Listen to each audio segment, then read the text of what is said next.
لله كفى والذين اصطفى أما بعد فأعوذ بالله من الشيطان الرجيم بسم الله الرحمن الرحيم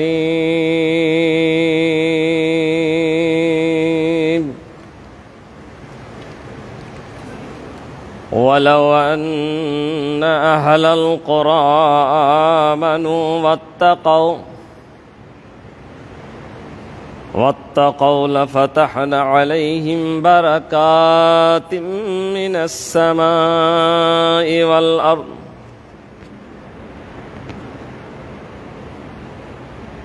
ولكن كذبوا فأخذناهم بما كانوا يكسبون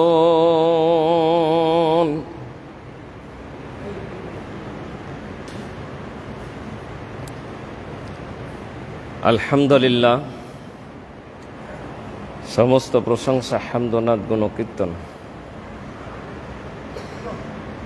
সেই মহান আল্লাহ তাআলার জন্য,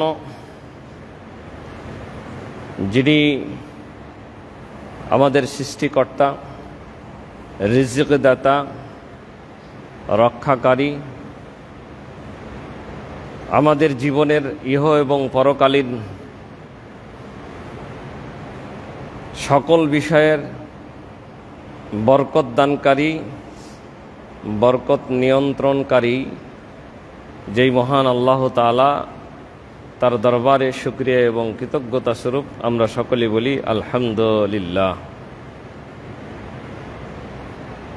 অতঃপর শত সহস্র শান্তির ধারা বর্ষিত হোক আখিরে নবী, বিশ্ব নবী আহমদ মুজতবা মুহাম্মদ রাসূলুল্লাহ সাল্লাল্লাহু আলাইহি ওয়াসাল্লাম। সম্মানিত উপস্থিত মুসাল্লিয়ান একরাম, এই মুহূর্তে যারা উপস্থিত আছেন, আজকের আমার জুমার খুতবার আলোচনার বিষয় বরকত লাভের উপায়। এই পৃথিবীতে আমাদেরকে বেঁচে থাকতে হলে আল্লাহ তাআলার বরকত ছাড়া, আল্লাহর রহমত এবং বরকত ছাড়া আমাদের বেঁচে থাকার উপায় নাই। যদি আল্লাহ তাআলা বরকত না নাজিল করেন, তাহলে আমাদের শত চেষ্টাও আমাদের কোনো কাজে আসবে না, সফলতা আসবে না। কোটি কোটি বিলিয়ন মিলিয়ন সম্পদ থাকলেও রক্ষা হবে না যদি না আল্লাহ তাআলার বরকত আসে। পক্ষান্তরে আল্লাহ তাআলার বরকত থাকলে সামান্য উপার্জনেও, দরিদ্র হয়েও তার মনে সুখ থাকতে পারে ইহ এবং পরকালে।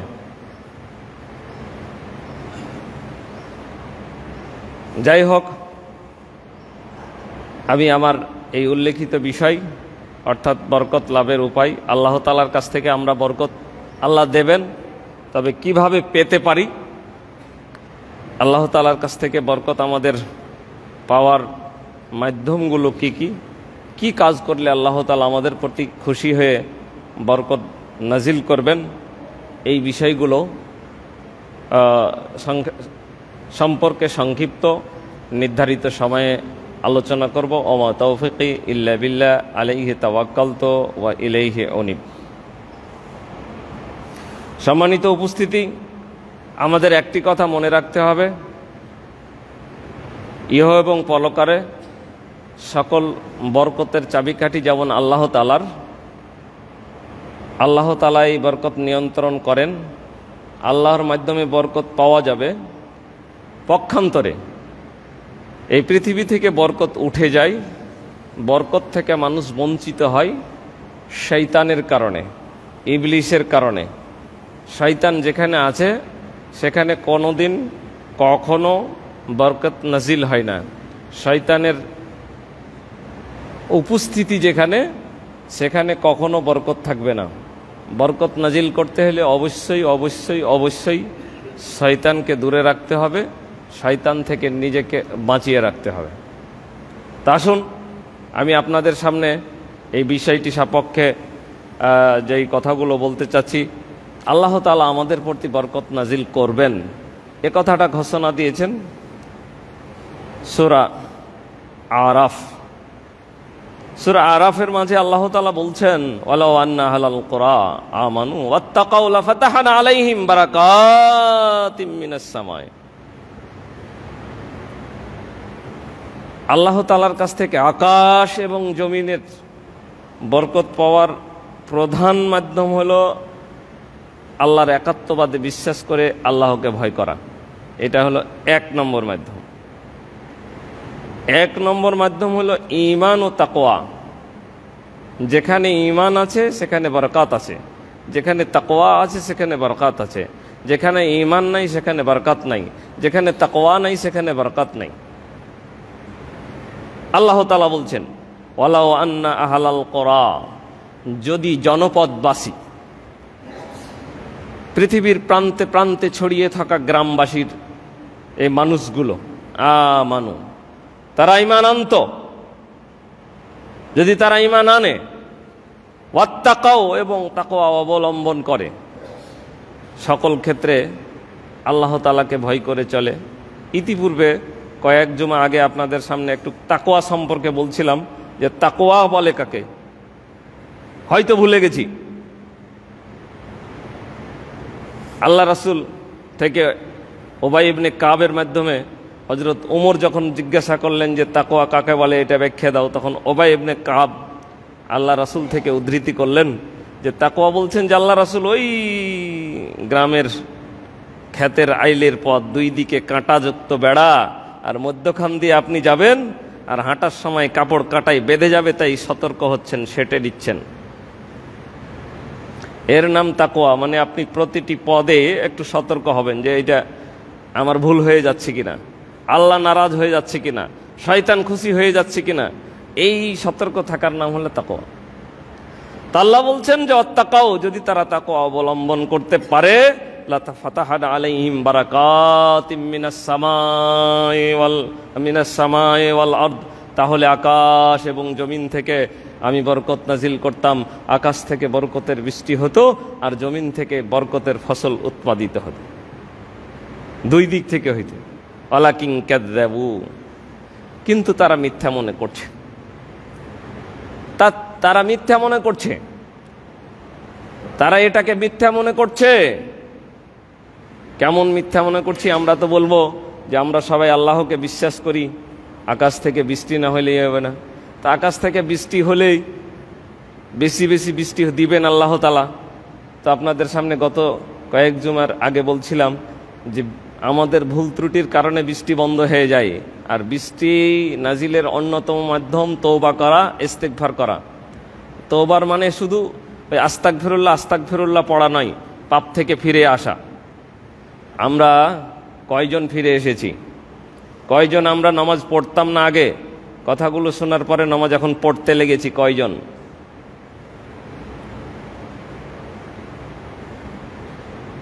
কয়জন আমরা আজকে এখন এই মুহূর্তে মাঠে আছে দেখেন? এর আগে একদিন বলছিলাম তো কথা বলে করেছে, তো এই গ্রামে তো অমুসলিম একজনও নাই। তো জুমার আজান হয়ে গেছে, কাজে কেমন করে থাকে ও?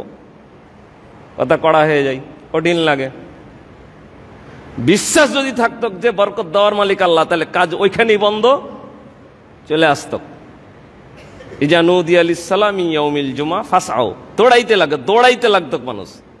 কিন্তু এখনো ও গাড়ি চালাইছে, গাড়িতে ধান বোধ করতে আছে। দেখেন যে খুঁজা কথা মিথ্যা বলিনি, এই দাঁড়িয়ে আছি, এখনো বঙ্গা চালাইছে, ইচ্ছা করছে। কারণ ওর তো বিশ্বাস নাই। বিশ্বাস দিতে থাকতো যে ও মনে করছে যদি বেশি করে কাজ করি তাহলে জিন বেশি পাবো, বরকত আসবে। ওর বিশ্বাস নাই যে আমি এখন কাজ বন্ধ করে দিয়ে আজকে যদি 15 কেজির জায়গায় 10 কেজি জিন পাই তাও আমার বরকত হবে, এ বিশ্বাস আর নাই।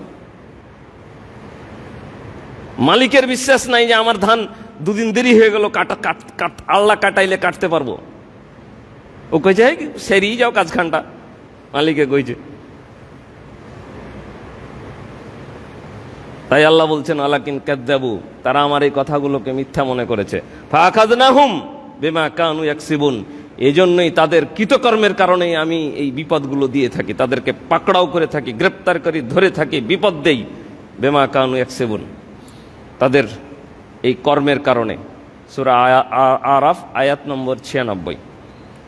সম্মানিত উপস্থিতি, তাহলে আমাদের থেকে বরকত উঠে যাওয়ার অন্যতম কারণ যে আমরা আল্লাহর প্রতি প্রকৃত বিশ্বাস রেখে তাকওয়া অবলম্বন করতে পারছি না। যদি পারা যায় তাহলে বরকত নাজিল হবে। 2, কয়েকটি বিষয় উল্লেখ করব। এক একটা বিষয়কে যদি আলোচনা, যে বিষয়গুলো উল্লেখ করব এক একটা বিষয় নিয়েই যদি শুধু আলোচনা করা যায় তাহলে এক একটা জুমা চলে যাবে, তো দেখা যাবে তখন বিষয় হারিয়ে যাবে। এই জন্য শুধু মৌলিকভাবে মূল বিষয়গুলো আজকের জুমায় আপনাদের সামনে আলোচনা করব, যে এই বিষয়গুলো অবলম্বন করলে আমাদের মাঝে আল্লাহর পক্ষ থেকে বরকত নাজিল হবে। 2 নম্বর বিষয়, সকল কাজের শুরুতে আল্লাহর নাম উচ্চারণ করা। যে ক্ষেত্রে যেভাবে যে আছে আল্লাহ রাসূল কর্তৃক উল্লেখিত বিসমিল্লাহ বলা, যেখানে বিসমিল্লাহির রহমানির রহিম পূর্ণ আছে পূর্ণভাবে বলা, যেখানে শুধু বিসমিল্লাহ আছে সেখানে বিসমিল্লাহই বলা। যেখানে যেভাবে আল্লাহ রাসূল উচ্চারণ করেছে সেইভাবে আল্লাহ তাআলার নাম প্রতিটি কাজে আল্লাহর নাম স্মরণ করা। বিশেষ করে আমরা খাওয়া দাওয়া করি শরীর স্বাস্থ্য সুন্দর ঠিক রাখার জন্য, সুস্থ রাখার জন্য, সবল রাখার জন্য, শক্তি অর্জনের জন্য আমরা যে খাওয়া দাওয়া করি, এই খাওয়ার মাঝে বরকত দরকার। তো বরকত পেতে হলে বিসমিল্লাহ বলতে হবে খাওয়ার শুরুতে। বিসমিল্লাহ যদি না বলি তাহলে শয়তান উপস্থিত হয়, আর শয়তান উপস্থিত হলে ওই খানায় কোনো বরকত নাই। আমরা যেই বাড়িটাই বসবাস করছি, দুনিয়ায় আল্লাহ তাআলা যে আমাদেরকে আরাম আয়েশ বিপদ আপদ থেকে নিরাপদ থাকার জন্য, নিরাপদে রাত্রি যাপনের জন্য, নিরাপদে বসবাস করার জন্য যেই গৃহটা, যেই বাড়িটা আল্লাহ তাআলা দান করেছেন, এই বাড়িটাতে যদি বরকত না থাকে তাহলে দেশের পৃথিবীর সকল সম্পদ দিয়ে আপনার কোনো কল্যাণ হবে না। আপনার বাড়িতে বরকত থাকতে হবে। তো বাড়িতে বরকত থাকবে কিভাবে? খালি বেশি বেশি ইনকাম করলে, অনেক উপার্জন করতে পারলে, অনেক জায়গা জমি থাকলে, অনেক বড় ব্যবসা বাণিজ্য থাকলে না, কখনোই না। এগুলো বরকতের মাধ্যম নাই। বরকতের মাধ্যম হলো আপনি যখন বাড়িতে ঢুকবেন তখন অবশ্যই আল্লাহর নামটা বলতে হবে। তা আল্লাহর নাম বাড়িতে ঢোকার সময় বলবেন কিভাবে? 1 নম্বর, আল্লাহ রাসূল ঢোকার দোয়া শিখিয়ে দিয়েছেন। 2, বাড়িতে ঢুকতে গেলে আপনাকে সালাম দিতে হবে। আপনি সালাম ছাড়া বাড়িতে ঢুকেছেন মানে ওই বাড়িতে বরকত নাই, শয়তান আপনার সঙ্গে ঢুকে গেছে। সালাম ছাড়া বাড়িতে ঢুকে গেছেন মানে ওই বাড়িতে শয়তানও ঢুকেছে আপনার সঙ্গে, সারা রাতও থাকবে আপনার সঙ্গে, আপনার সঙ্গে ও খাবে, ওই সারা রাত্রি ঘুমাবে। ওই বাড়ি থেকে শয়তান নাকি বরকত উঠে গেছে, চলে গেছে, আজকের মতো বিদায় কমপক্ষে। তা আমি বলিনি, আল্লাহ রাসূল বলছেন। আসুন, 2টা বিষয় উল্লেখ করলাম যে প্রত্যেক কাজের শুরুতে আপনাকে বিসমিল্লাহ বলতে হবে, বিশেষ করে খাওয়া দাওয়ার শুরুতে বিসমিল্লাহ বলতে হবে। বাড়িতে ঢুকলে আপনাকে সালাম দিয়ে ঢুকতে হবে। আপনি সালাম দেননি মানে ওই বাড়িতে শয়তান ঢুকে গেছে। আপনি বিসমিল্লাহ বলে খাননি মানে শয়তান আপনার সঙ্গে খেতে বসে গেছে। এটা তো আমি বলিনি, আল্লাহ রাসূল বলেছেন। আল্লাহ রাসূল বলছেন, হযরত হুযায়ফা রাদিয়াল্লাহু তাআলা আনহু থেকে বর্ণিত, তিনি বলছেন, রাসূল করিম ক্বালা রাসূলুল্লাহ সাল্লাল্লাহু আলাইহি সাল্লাম, রাসূল করিম সাল্লাল্লাহু আলাইহি সাল্লাম বলেছেন, ইন্নাশ শাইতানা ইস্তাহিল্লুত তাআমা ইল্লা ইউযকার ইসমুল্লাহ আলাইহি। শয়তানের জন্য খানা বৈধ হয়ে যায়, হালাল হয়ে যায়।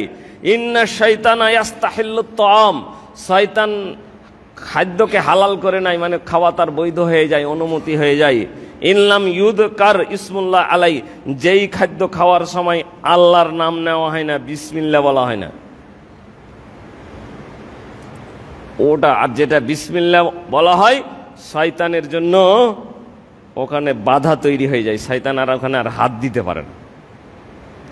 বিসমিল্লার এত পাওয়ার যে বিসমিল্লা যখন বললেন, ওটার আপনি খাচ্ছেন, ওটা তো আপনি দেখছেন না, একটা অদৃশ্য বেড়া ওখানে তৈরি হয়ে গেছে, শয়তান ওখানে আর হাত দিতে পারবে না। শুধু বিসমিল্লার ফজিলত বলতে গেলেই তো অনেক সময়ের দরকার। বিসমিল্লার এত পাওয়ার, আল্লাহ রাসূল বলছেন যে যখন আপনি টয়লেটে যাবেন, টয়লেটে যাওয়ার তো নির্ধারিত দোয়া আছে, যে কোনো জায়গায় আপনি খোলা ময়দানে যান আর ঘরের ভিতরেই যান, একেবারে বসার আগ মুহূর্তে পড়বেন আপনি আল্লাহুম্মা ইন্নী আউযু বিকা মিনাল খুবুসি ওয়াল খাবাইস। এটা তো আছেই, কিন্তু এর আগে শয়তান যেন আপনাকে না দেখে। আপনি এই মানবীয় হাজাত পূরণের জন্য তো আপনাকে কাপড় খুলতেই হবে, তো শয়তান আপনাকে দেখছে আর হাসছে। এই শয়তানের চোখের ভিতরে প্রাচীর, অদৃশ্য প্রাচীর তৈরি করে দিবে আল্লাহ। অদৃশ্য প্রাচীর তৈরি করার একটি মাধ্যম, যখন আপনি বিসমিল্লাহ মানে টয়লেটে ঢুকছেন, প্রথম বাম পাটা দিয়েই বলবেন বিসমিল্লাহ, বেশি আর দরকার নাই, শুধু বিসমিল্লাহ। বিসমিল্লাহ আপনি বলেছেন মানে এটার এত পাওয়ার, সঙ্গে সঙ্গে ওখানে একবারে পর্বতের প্রাচীর তৈরি হয়ে গেছে, আকাশ থেকে না জমিন পর্যন্ত ঘেরে ফেলেছে, শয়তানের আর ওখানে যাওয়ার কোনো সুযোগ নাই। তো এটা বিসমিল্লাহর পাওয়ার বুঝাইতে যা বলছিলাম। তো আল্লাহ রাসূল বললেন যে বিসমিল্লাহ না বললে শয়তানের খাওয়া বৈধ হয়ে যায়। হযরত জাবের রাদিয়াল্লাহু তাআলা আনহু থেকে আরেকটি হাদিসে তিনি বলছেন, রাসূল করিম ক্বালা রাসূলুল্লাহ সাল্লাল্লাহু আলাইহি সাল্লাম ইজা দাখালা রাজুলু বাইতাহু, কোনো মানুষ যখন বাড়িতে প্রবেশ করে, বাড়িতে ঢুকছে, তো ফাযাকারাল্লাহ ইনদা দুখুলিহি, ঢোকার সময় বলল কমপক্ষে বিসমিল্লাহি ওয়ালাজনা, আল্লাহ আমি তোমার নামে প্রবেশ করলাম,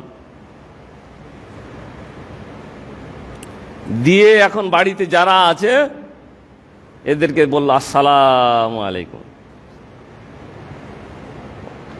যদি কেউ ওই বাড়িতে ঢোকার সময় আল্লাহর নাম নাই, ওয়াইন্দা সালাম আল্লাহর নাম, আর সালাম, সালামের 99টি আল্লাহর গুণবাচক নামের একটি নাম সালাম। এই জন্য মানুষকে সালাম কহে ডাকতে হয় না, মানুষকে আব্দুস সালাম কইতে হয়, মানে আব্দুস সালামের বান্দা, মানে আল্লাহর বান্দা। সালাম হলো আল্লাহর নাম। তো আল্লাহ রাসূল বলছেন, যখন কোনো ব্যক্তি বাড়িতে ঢোকার সময় কি করলো, আল্লাহর নাম নিল, ওয়াইন্দা তাআমিহি, এবং খাওয়ার সময় আল্লাহর নাম নিল। বাড়িতে ঢুকে খেতে যখন বসলো বিসমিল্লাহ বলল, ক্বালা শাইতান, তখন শয়তান বলে, শয়তানের যে লিডার গোটা এলাকায় ঘুরছে, তখন নেতা অনুচরদেরকে বলে, লা মাবিতা লাকুম ওয়ালা আশা, লা মাবিতা লাকুম ওয়ালা আশা, এই বাড়িতে তোমার আজকে থাকার জায়গাও নাই, খাওয়ার জায়গায় নাই, চলো অন্য জায়গায় যাই। তো বাড়ি থেকে শয়তান তাড়ানোর হাতিয়ার, অস্ত্র, যন্ত্র, মেশিন গান, বোমা হইল আল্লাহর নাম। ঢোকার সময় আল্লাহর নাম, খাওয়ার সময় আল্লাহর নাম যদি নিতে পারেন, তাহলে শয়তানের বিরুদ্ধে যেন বোমা বাস্ট করে দিলেন, শয়তান একেবারে এলাকার থেকে চলে গেছে। আল্লাহ রাসূল বলেছেন, আমি বলিনি। এখন এটা করি না মানে আল্লাহ রাসূলের প্রতি বিশ্বাস নাই। একটু আগে বলছিলাম যে আল্লাহ এবং আল্লাহ রাসূল যে কথাগুলোকে মানে বলেছেন, এটা যখন মানুষ ওয়ালাকিন কাযযাবু, যখন তারা মিথ্যা মনে করে, আরে মিথ্যা মনে করেন না তো পালন করতে পারি না, যে পালন করতে পারছি নাই বলে তো মিথ্যা মনে থাকতে পারছি না আল্লাহর কথা। তো শয়তানকে তাড়িয়ে দিলেন, আর শয়তান তাড়িয়ে দিলেন মানে বরকত আপনার বাড়িতে এখন নাজিল হবে। পক্ষান্তরে আল্লাহ রাসূল বলছেন, ওয়াইজা দাখালা ফালাম ইয়াজকুরিল্লাহ ইনদা দুখুলিহি, ঢোকার সময় যদি কেউ আল্লাহর নাম না নেয়, ক্বালা শয়তান, শয়তান তখন প্রথমত বলে আদ্রাকতুমুল মাবিতা, আরে থাকার জায়গা পেয়েছো আজকে, কমপক্ষে খাওয়া দাওয়াটা পরে দেখা যাবে, এখনো তো খেতে বসেনি, ঢোকার সময় আল্লাহর নাম নেইনি, বিসমিল্লাহ বলে নাই, আসসালামু আলাইকুম বলে নাই। শয়তান বলছে আদরাকতুমুল মাবিতা, কমপক্ষে আজকে রাত থাকার জায়গা পেয়েছো, খাওয়াটা একটু পরে দেখা যাবে। কি হয় দেখা যাক, থাকার জায়গা তো পেয়েছি। এরপরে যাই হোক, হাত মুখ ধুয়ে ফ্রেশ হয়ে তাৎক্ষণিক হোক পরে হোক, খেতে যখন বসলো আলাম ইয়াজকুরিল্লাহ ইনদা তাআমিহি, খাওয়ার সময় আবার বিসমিল্লাহ বলল না। এবার শয়তান বলছে ক্বালা আদরাকতুমুল মাবিতা ওয়াল আশা, রাতে থাকার জায়গাও পেয়েছো, খাওয়ার জায়গাও পেয়েছো, থেকেই যাও এখানে। হাদিসটা মুসলিম শরীফের সহিহ হাদিস। এই হাদিসে দুটি কাজ পাওয়া গেল। এক, খাদ্যের সময় বিসমিল্লাহ বললে বরকত নাজিল হয়, না হলে শয়তান জায়গা নিয়ে নাই। দুই, বাড়িতে ঢোকার সময় বিসমিল্লাহ এবং সালাম দিয়ে ঢুকতে হয়, না হলে শয়তান জায়গা নিয়ে নাই। আর শয়তান যেখানে জায়গা নাই সেখানে কখনো আল্লাহ তাআলার বরকত নাই। শয়তানকে তাড়াতে হলে এই অস্ত্রগুলো ব্যবহার করতে হবে। 4, বরকত নাজিলের অন্যতম মাধ্যম হলো তেলাওয়াতুল কোরআন, কোরআন তেলাওয়াত করা। কোরআন তেলাওয়াতের কত ফজিলত, এটার বিষয়ে দুই একদিন আলোচনা করা যাবে, এটা আপনারা জানেন, বহুবার শুনেছেন। সংক্ষেপ কথা হলো, আল্লাহ কোরআনকে বরকতময় বলেছেন। আপনি কোরআন গ্রহণ করলেন, তেলাওয়াত করছেন, মানে বরকত নাজিল হচ্ছে। শুধু সওয়াব নয়, প্রতি হরফে হরফে শুধু 10 নেকি নাই, 10 থেকে 700 নয়, শুধু সওয়াব নাই, বরকত। আপনার জীবনের শুধু আমলনামায় নেকি লেখা হবে এটা নয়, পৃথিবীতে বরকত নাজিল হবে। আল্লাহ তাআলা বলছেন ওয়াহাদা কিতাবুন আনজালনাহু মুবারাক, এটি এমন একটি কিতাব যাকে আমি বরকতময় করে নাজিল করেছি। ফাত্তাবিউহু, এই কোরআনের অনুকরণ করো। ওয়াত্তাকু লাআল্লাকুম তুরহাবুন, এবং তাকওয়া অবলম্বন করো, তোমাদের প্রতি আল্লাহর অনুগ্রহ বর্ষিত হবে। সূরাতুল আনআম আয়াত নম্বর 155। সূরাতুল আনআমের 155 নম্বর আয়াতে আল্লাহ বললেন যে হাযা কিতাবুন আনজালনাহু মুবারাক, আমি এই কিতাবকে বরকতময় করে নাজিল করেছি। মানে কোরআন মানেই বরকত, কোরআন মানেই বরকত, আপনি পড়ছেন মানেই বরকত। এ ব্যাপারে একটি হাদিস শুনলেন, হযরত আবু ওমামা রাদিয়াল্লাহু তাআলা আনহু থেকে বর্ণিত। হযরত আবু ওমামা রাদিয়াল্লাহু তাআলা আনহু থেকে বর্ণিত। তিনি একটা লম্বা হাদিস বলেছেন। ওই হাদিসের শেষ অংশে গিয়ে বর্ণনা করেছেন যে আল্লাহ রাসূল বলছেন ইকরাউ সূরাতাল বাকারা, তোমরা তোমাদের গৃহে বাড়িতে বেশি বেশি সূরা বাকারা পড়ো, সূরাতুল বাকারা বেশি বেশি পড়ো। কমপক্ষে বেশি না পারলে দেখা যায় সময় সুযোগ হয় না, প্রথম রুকুটা পড়ো, শেষ রুকুটা পড়ো, একটু হলেও পড়ো। সূরা বাকারার ভিতরে আয়াতুল কুরসি আছে, ওটা পড়ো, বাকারা পড়ো। সূরা বাকারা পড়লে কি হবে? ফাইন আখাযাহা বারাকাতুন ওয়া তারকাহা হাসরাতুন, এই সূরা বাকারা গ্রহণ করা, তিলাওয়াত করা, এটা বরকত। আর এটাকে ছেড়ে দেওয়া ক্ষতিগ্রস্ততার কারণ।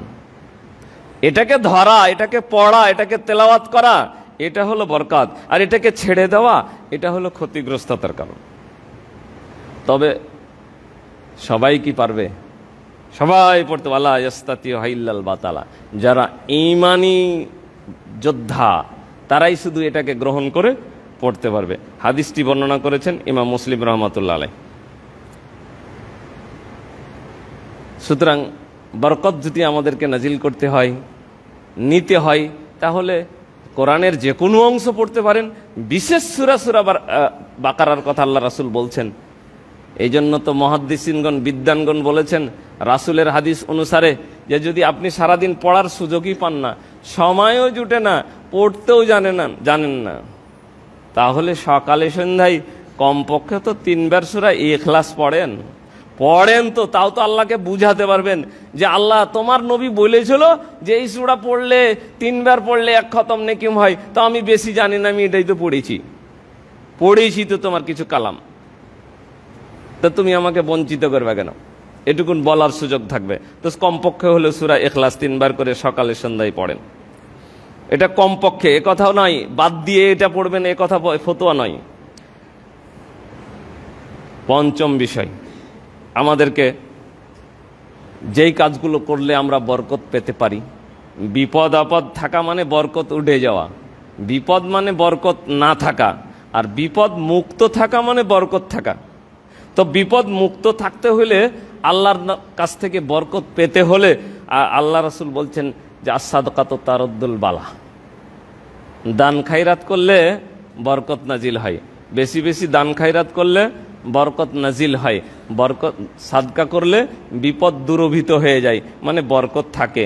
বিপদ আসে মানে বরকত উঠে গেছে। তাহলে বরকত পেতে হলে দান খায়রাত বেশি করতে হয়। আল্লাহ আমাদের তৌফিক দান করুক। এর আগে আপনাদেরকে বলছিলাম দানের কি পাওয়ার, ওইদিকে আজকে যাব না। পরের ষষ্ঠ বিষয়, বরকত যদি পেতে হয় তাহলে আত্মীয়তার সম্পর্ক ঠিক রাখতে হবে।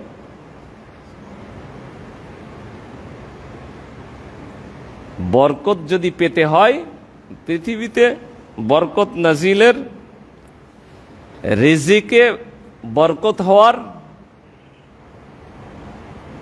এবং বয়স বৃদ্ধি হওয়ার। বয়স কয়দিন বাঁচবো আমি আপনি কেউ জানি না, তো বয়স বাড়িয়ে নিতে পারবেন আপনি। আমি কিন্তু বলছি না, আল্লাহ রাসূল বলেছেন, নকল করছি, আপনাদেরকে শোনাচ্ছি। আপনার বয়স বেড়ে যেতে পারে, কয় বছর বাঁচি জানি না, কিন্তু আল্লাহ তো জানেন, ওইটুকুন তো বিশ্বাস রাখতে হবে। তো বয়স বেড়ে যেতে পারে, আর আপনি কম উপার্জন করেন, বরকত হয়ে যেতে পারে। আল্লাহ রাসূল বলছেন যে একটা কাজ যেটা করলে রিজিক বৃদ্ধি হয় মানে বরকত হয়, আর বয়স বেড়ে যায়। বয়স বেড়ে যাওয়ার দুটি অর্থ করেছেন ব্যাখ্যাকারীগণ। বয়স বেড়ে যায় মানে প্রকৃতপক্ষেই বেড়ে যায়। আল্লাহ তাআলা বলে মনে লিখে রেখেছেন, আমি আপনি জানি না, কেউ জানে না, যে যদি সে কি করে, কারোর সাথে আত্মীয়তার সম্পর্ক ঠিক না রাখে, তাহলে তাকে বাঁচাবো 60 বছর। আর যদি ও আত্মীয়তার সম্পর্ক যদি ঠিক রেখে চলে সবার সাথে, তাহলে ওকে 65 বছর দিয়ে দিব। এটা তো আল্লাহ জানে। সুতরাং বাড়ছে কি না বাড়ছে আপনি বুঝেন না, কিন্তু রাসূল বলেছেন, এটা বিশ্বাস রাখতে হবে যে বয়স বেড়ে যায়। আবার কেউ বলছেন বয়স বেড়ে যায় অর্থ হলো এই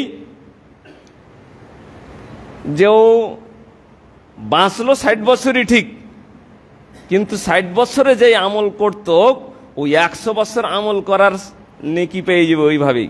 60 বছরই ওই 100 বছরের কামাই করে নেবে।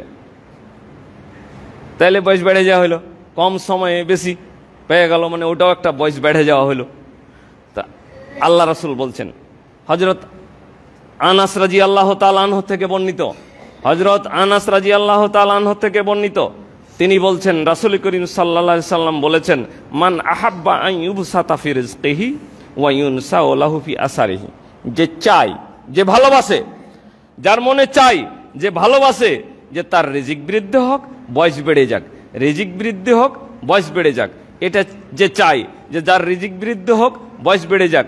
তা আমরা তো সবাই চাই যে রিজিক বেড়ে যাক, টাকা পয়সা বেশি হয়ে যাক, ধন দৌলত বেশি হয়ে যাক, এটা তো সবাই চাই। তা আল্লাহ রাসূল বলছেন যে চাই, ওয়া ইউনসা লাহু ফি আসারিহি, এবং তার বয়স বেড়ে যায়, দীর্ঘদিন এই পৃথিবীতে টিকে থাকুক, এটা যে চাই, তার কি করতে হবে? আল্লাহ রাসূল বলছেন, ফাল ইয়াসিল রাহিমাহু, সে যেন আত্মীয়তার সম্পর্ক ঠিক রাখে, সবার সঙ্গে মিল দিয়ে চলে, খোঁজ খবর নিয়ে চলে, সবার সঙ্গে মিল দিয়ে চলে, কারোর সঙ্গে বৈরী ভাব নিয়ে, বিচ্ছিন্নতা নিয়ে, অসহযোগিতার মন নিয়ে যেন না থাকে, সহযোগিতার মন নিয়ে থাকতে হবে। হাদিসটি বুখারী মুসলিমের সহিহ হাদিস। আল্লাহ রাসূল যে বলেছেন অকট্টভাবে প্রমাণিত। তাহলে আমাদেরকে তো খেয়াল রাখা দরকার। আমরা তো সবাই চাই যে রিজিকে বরকত হোক, আর বয়সে একটু বেশি বাঁচি। মরে যাচ্ছে তাও তো একেবারে নড়তে চড়তে পারে না, একেবারে বয়সও হয়ে গেছে, তাও মনে করছি আরও কিছুদিন বেঁচে থাকা দরকার, তাও 50,000, 1 লাখ, 2 লাখ, 5 লাখ, 10 লাখ খরচ করে আসছে বেঁচে থাকার জন্যই। তো বেঁচে থাকতে বেশি দিন তো চাই, তো ওই লাখ টাকা তো খরচ করতে হবে না। কাজ হলো একটু, রাসূল বলে গেছেন, ট্রিটমেন্ট দিয়ে গেছেন, চিকিৎসা দিয়ে গেছেন, যে একটু আত্মীয়তার সম্পর্ক রাখো, আল্লাহ তোমাকে বেশি দিন বাঁচিয়ে রাখবে। বরকত নাজিলের অন্যতম পদ্ধতি প্রতিটি খুব সকাল সকাল কাজে লাগা, সকালে কাজ করা। কাজ তো করবেন আপনার বাড়ির জমিতে আপনি ধান লাগাইবেন। আল্লাহ রাসূল বলছেন যে বরকত নাজিলের মাধ্যম হইল আপনার কাজটা আপনি সকালে শুরু করেন, বেলা করে লাই। কাজটা সকালে শুরু করেন, বরকত আসবে। প্রতিটি কাজ, বৈধ কাজ আপনি শুরু করবেন, আপনার বাড়ির কাজটা আপনি সকাল সকাল করেন। তো সকালে তো উঠেই না, সূর্য ওঠার আগে তো উঠেই না, তো সকালে আর শুরু করবো কেন? এই জন্য হলো যে আপনাকে ফজরের সালাত শুরু করতে হবে, আর ফজরের সালাতের পরে আর ঘুমাতে হবে না, ফজরের সালাতের পরে কাজে লেগে যেতে হবে, বরকত হবে। হযরত সখর গামিদি রাদিয়াল্লাহু তাআলা আনহু থেকে বর্ণিত, তিনি নবী করিম সাল্লাল্লাহু আলাইহি সাল্লাম থেকে বলেন, তিনি সখর আল গামিদি, তিনি নবী করিম সাল্লাল্লাহু আলাইহি সাল্লাম থেকে বর্ণনা করেন, আল্লাহ রাসূল আমার আপনার জন্য দোয়া করছেন, আল্লাহ রাসূল আমার আপনার জন্য উম্মতের জন্য দোয়া করছেন। আল্লাহ রাসূল বলছেন, আল্লাহুম্মা বারিক লি উম্মতি ফি বুকুরিহা, আল্লাহ তুমি আমার উম্মতকে বরকত দাও সকালবেলায়। মানে সকালবেলায় কাজ শুরু করলে বরকত হয়। কাজ করবেন, কাজ আগাইবে বেশি, বরকত হবে, ওটাতে লাভ হবে বেশি। তা আল্লাহ রাসূল নিজে কি করতেন? যে কোনো গুরুত্বপূর্ণ কাজ আল্লাহ রাসূল সকালবেলায় দিনের প্রথম অংশে পাঠাইতেন, কাজ শুরু করতেন। গুরুত্বপূর্ণ কাজ আল্লাহ রাসূল দিনের সকালবেলায় শুরু করতেন। সখর বলছেন যে কানা ইদা বাআসা সারিয়াতান আও জাইসান বাআসাহুম ফি আউয়ালিন নাহারে, আল্লাহ রাসূল যুদ্ধে যাবেন তো যুদ্ধে যেতেন দিনের শুরুতে, সকাল সকাল যেতে হবে। যদি কোনো কারণে সকালে বের হইতে দেরি হয়ে গেল, 10টা 11টা মানে বেলা অনেক বেশি হয়ে গেছে, কইছে না এখন না যাওয়া যাবে না, আল্লাহ রাসূল প্রয়োজনে তখন বিকাল বেলা যেতেন, মানে ঠিক দুপুরে কোনো কাজে যেতেন না আল্লাহ রাসূল। আল্লাহ রাসূল তার গুরুত্বপূর্ণ কাজে লোক পাঠাইলে সকালে পাঠাতেন। আল্লাহ রাসূল নিজে দোয়া করলেন, আমার উম্মতকে তুমি সকালে বরকত দাও। এখন এই হাদিস শুনে সখর তখন কি করলেন? সখর নিজে, বর্ণনাকারী বলছেন যে সখর কানা রাজুলান তাজেরান, সখর একজন ব্যবসায়িক ব্যক্তি ছিল, সখরের পেশা ছিল ব্যবসা। ওয়াকানা ইয়াবাসু তিজারাতাহু বিন আউয়ালিন নাহারে, উনি কোথাও মাল বিক্রি করতে পাঠাইলেও সকালে পাঠাইতেন, কিনতে পাঠাইলেও সকালে পাঠাইতেন। ওনার ব্যবসাটা ছিল সকাল সকাল। তো ফাউসেরা ওয়া কাসরা মালাহু, দেখা গেল এক সময় এই সখর এলাকার সবচাইতে বড় ব্যবসায়িক হয়ে গেল, তার ব্যবসায় বরকত লেগে গেল। ওই যে আল্লাহ রাসূলের হাদিসের মানে বিশ্বাস করে ওইভাবে আমল করত, তার হলো হাদিসটি আবু দাউদ শরীফের হাদিস। সম্মানিত উপস্থিতি, আর দু একটি কথা বলে আমি কথা শেষ করছি। আমাদের আল্লাহ তাআলার পক্ষ থেকে বরকত নিতে হলে অবশ্যই সালাত, 5 ওয়াক্ত সালাত আদায় করতে হবে। যদি সালাত আদায় করা যায় তাহলে রিজিকে বরকত হয়। আল্লাহ তাআলা বলছেন সূরা তাহা আয়াত নম্বর 132, ওয়া আমুর আহলাকা বিসসালাতি ওয়াস্তাবির আলাইহা, তুমি তোমার পরিবার পরিজনকে নামাজের আদেশ করো এবং এটার উপরে তুমিও অবিচল থাকো। তো লা নাসআলুকা রিজকান নাহনু নারযুকুকা, আমি তো তোমার কাছে রিজিক চাই না, রিজিক আমি দিই। সালাত আদায় করো, রিজিক আমি দেব। রিজিকে যদি বরকত নিতে হয় তাহলে আল্লাহ তাআলার কাছে তাওয়াক্কুল আলাল্লাহ করতে হবে। আল্লাহর প্রতি ভরসা থাকলে আল্লাহ তাআলা বলছেন কি বলে, ওয়া ইয়ারযুকুহু মিন হাইসু লা ইয়াহতাসিব ওয়া মান ইয়াতাওয়াক্কাল আলাল্লাহি ফাহুয়া হাসবুহু। এর আগের আয়াত আল্লাহ বলছেন ওয়া মান ইয়াত্তাকিল্লাহা ইয়াজআল লাহু মাখরাজা, আল্লাহকে যারা ভয় করে আল্লাহর তাকে বিপদ থেকে উদ্ধারের পথ বের করে দেন। ওয়া ইয়ারযুকুহু মিন হাইসু লা ইয়াহতাসিব, সে বুঝতেই পারবে না যে খাওয়ার ব্যবস্থা কোন দিক দিয়ে হয়ে যাচ্ছে। সর্বশেষ যে বিষয়টি আজকের মতো বরকত নাজিলের যে বিষয়টি আলোচনা করছি তা হলো আল্লাহ রাসূল বলছেন ইস্তেগফার করা, ক্ষমা প্রার্থনা করা। যা আল্লাহ তাআলা নিজেই বলেছেন যে যদি তারা কি করে, ইস্তেগফার করে, তাহলে আল্লাহ তাআলা মুষলধারে আকাশ থেকে বৃষ্টি নাজিল করে আল্লাহ তাআলা বরকত দেন। আল্লাহ তাআলা অন্য জায়গায় বলেছেন যারা যতক্ষণ মানুষ ইস্তেগফার করে তখন মানুষকে আল্লাহ তাআলা বিপদ দেন না। সুতরাং আল্লাহ তাআলার পক্ষ থেকে বরকত নিতে হলে আল্লাহ তাআলার কাছে আমাদেরকে আমাদের তওবা ভুল ত্রুটির জন্য সর্বদাই আমাদের ক্ষমা প্রার্থনা করতে হবে। কমপক্ষে আস্তাগফিরুল্লাহ আস্তাগফিরুল্লাহ আস্তাগফিরুল্লাহ আল্লাযী লা ইলাহা ইল্লা হুয়াল হাইয়ুল কাইয়্যুম ওয়া আতুবু ইলাইহি, এই দোয়াগুলো আমাদের পড়তে হবে। আল্লাহ তাআলা আমাদের এই যে আলোচনা করলাম এই বিষয়গুলোর প্রতি আমাদের সকলকে আমল করে আল্লাহ তাআলার বরকত হাসিল করার তৌফিক দান করুক। সকলেই বলি আল্লাহুম্মা আমিন। বারাকাল্লাহু